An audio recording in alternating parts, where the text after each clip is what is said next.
Être orgasmique, déjà, c'est redevenir sensible, ressensibiliser sa peau. Donc ça passe par le massage, ça passe par la conscience du corps.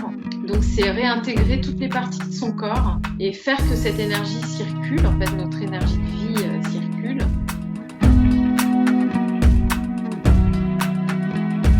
Alors, je m'appelle Laetitia Magdelaine. J'ai eu un parcours en fait où je me suis mise en couple très jeune, à 21 ans. Je me suis mariée à 24 ans. Je suis restée 20 ans avec un homme, hein, le père de mes enfants. J'ai eu 3 enfants avec lui. Et en fait, c'est durant cette relation, en fait, c'est une relation qui a été au départ très, très belle. Et puis avec le temps, avec la routine, en fait, on a commencé à appuyer sur nos boutons, donc nos blessures, on avait tous les 2 les mêmes blessures, en fait.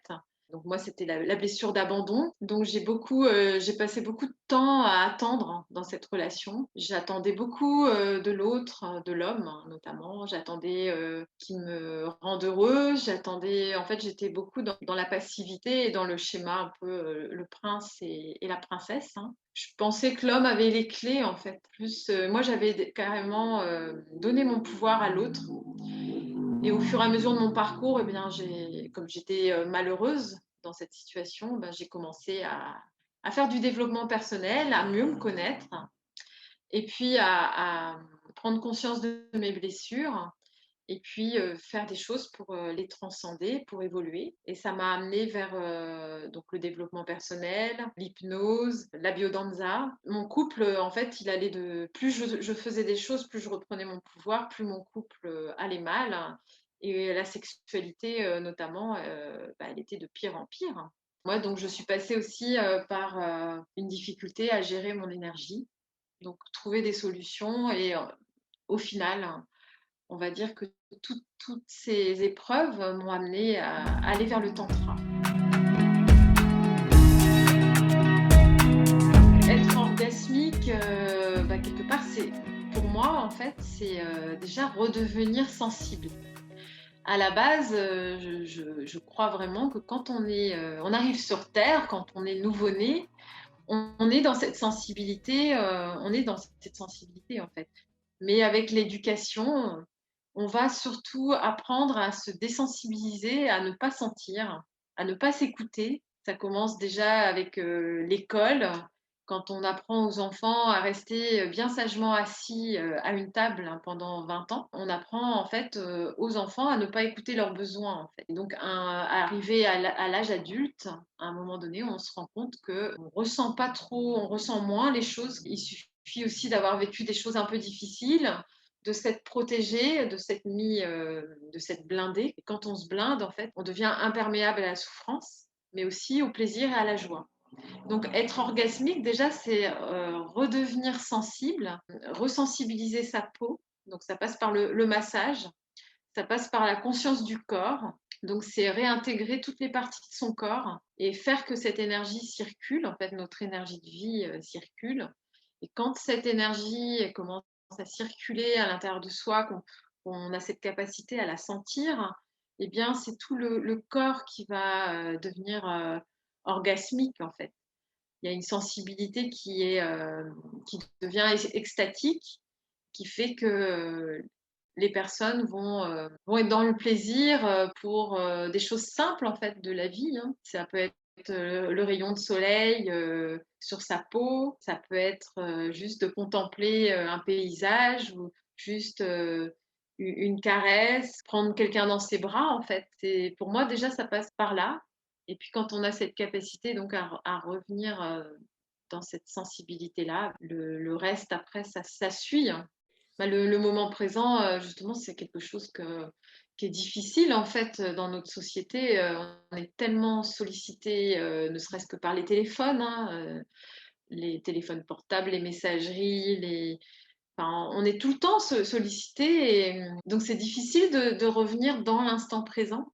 Donc il y a tout un quelque part, c'est se réentraîner, hein, à lâcher, puis ce mental en fait qu'on a souvent, habitué à alimenter, ne serait-ce que, bah, là, encore par l'école, hein, on nous apprend à réfléchir, à penser beaucoup avec notre tête mais on ne nous apprend pas à ressentir.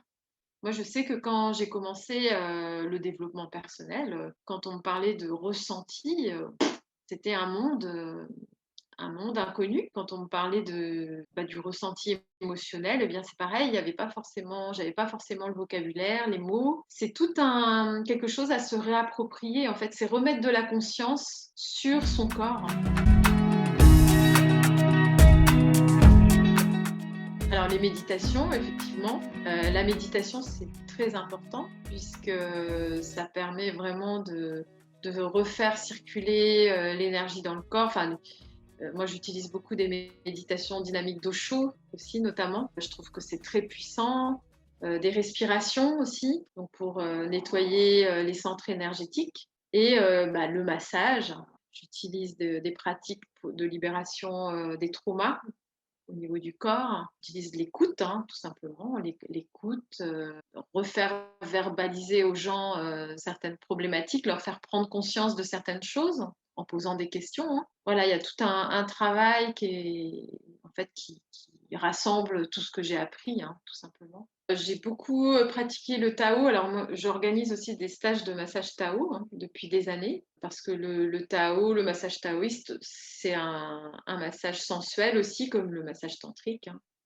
Mais c'est un massage qui est très complet et qui est au niveau de l'énergie, qui passe par les méridiens. Il y a l'association du yin et du yang. Je suis je connais très très bien ce massage pour l'avoir enseigné dans une vingtaine de stages que j'ai fait. Donc ça a été mon outil premier.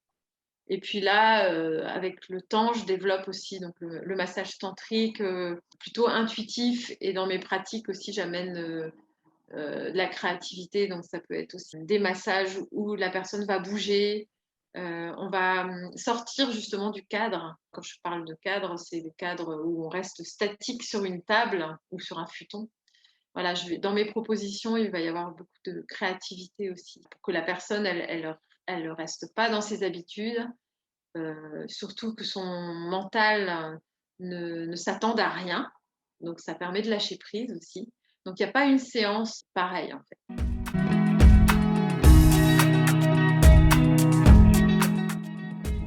Alors ma spécialité en tant que thérapeute, c'est d'aider les gens, justement, des gens qui ont des problématiques au niveau de la sexualité, mais de la confiance en soi, et tout ça à travers le corps, en fait. Je suis formée à la relation d'aide, mais de fil en aiguille, en fait, mon activité s'est transformée, et maintenant j'accompagne beaucoup les gens dans le domaine du tantra en individuel. Donc c'est des accompagnements, en fait, qui sont sur 2 heures et demie, 3 heures, en fait. C'est ce que j'ai appelé le coaching tantrique, où ce sont des gens qui viennent sur plusieurs séances, hein. Ils prennent un forfait. Et là, durant ce forfait, on va se voir régulièrement pour amorcer du changement, donc, dans le corps, au niveau de l'énergie aussi. Donc, dans ces séances, il y a des méditations, il y a beaucoup d'exercices psychocorporels et des massages, ce qui va permettre aux personnes de prendre conscience de leur blocage, de débloquer des choses, à un niveau émotionnel, d'enlever certains traumatismes, en fait, hein. Donc, il y a tout un cursus comme ça qui se fait sur, au final, 2 mois, 2 mois et demi, 3 mois, quoi, d'accompagnement.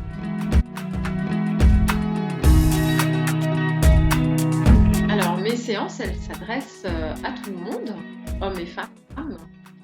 Ça peut être des hommes qui veulent justement apprendre à se poser dans la relation, qui veulent apprendre à aller chercher leur puissance aussi d'hommes, des hommes qui veulent apprendre à ressentir, à développer leur sensibilité, des hommes qui ont des problématiques avec la sexualité, donc ça peut être des problèmes d'éjaculation précoce, impuissance.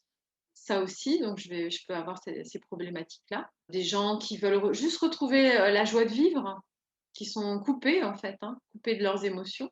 Et puis pareil pour les femmes, hein. Notamment pour les femmes, je vais avoir des femmes qui vont avoir subi des abus aussi, ça peut arriver, qui ont besoin de faire un nettoyage par rapport aux mémoires d'abus, qui ont besoin de se réapproprier les sensations du corps, qui ont besoin de retrouver leur libido. Ça peut être aussi d'accepter son corps. S'il y a un surpoids aussi, ça m'arrive qu'on me demande aussi, des personnes qui ont une problématique avec l'acceptation du corps, des personnes qui veulent, développer leur féminité, leur sensualité. Voilà, en gros, et puis la confiance en soi parce que, bien sûr, ça va jouer sur la confiance en soi, l'estime de soi, donc ça va être, le travail qui est fait en amont à travers toutes ces pratiques.